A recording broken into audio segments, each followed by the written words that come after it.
care. Take care.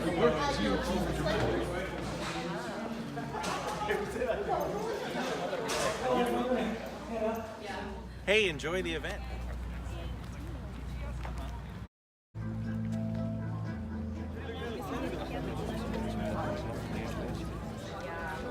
Tell me what Apple investors should be watching for at this event.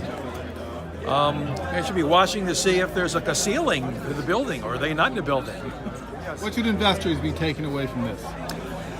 How high is up? I mean, I was joking as I came in here, we're now at the $1 trillion company. So my question is, do we ever get to, well, ever is a long time, but when do we get to 2 trillion, or does it go the other way? Well, it's all about the iPhone.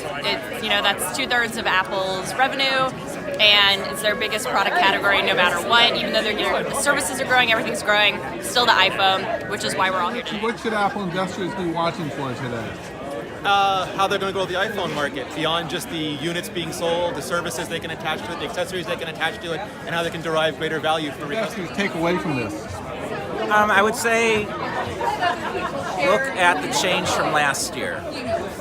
Do you have an iPhone that's better than last year's flagship iPhone? Is this year's Apple Watch better than last year's Apple Watch? That incremental improvement is a big deal if you're trying to grow the user base, if you're trying to grow an install base. So I think that's one thing I will be watching for today. Short term, Wall Street is not a great judge of whether what Apple does is going to matter or not. So if I were an investor, I would look at the announcements today and then pause for a while before coming to any conclusions. I think the iPhone market is so mature that the question is always, can Apple do anything to goose it a little bit? They did a great job last year with getting people to pay more for iPhones, which was helpful, but I think they also have to figure out ways to get people who are very happy with the 2 or 3 year old iPhone they have to get a new one. And my biggest question is, will the new ones be compelling for those folks? Investors be watching for today. I'd watch the ASP. I mean, if we just have no idea on the pricing. So what the phones are going to be priced at is going to determine this. And the ASP's gone up. Will it revert to the mean, which has been consistent at 600 plus, or is it going to go up and up? I mean, we're at 700 and more, so ASP is it.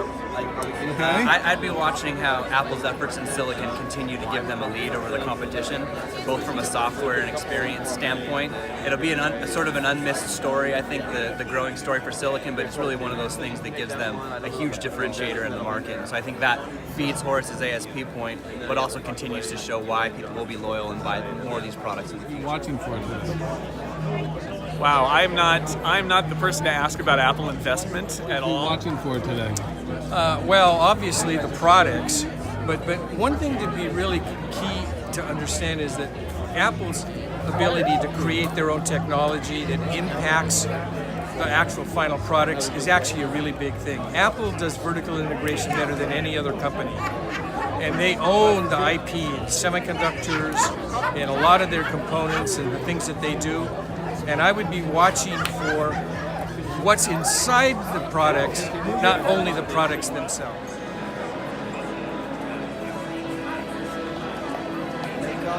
HD var.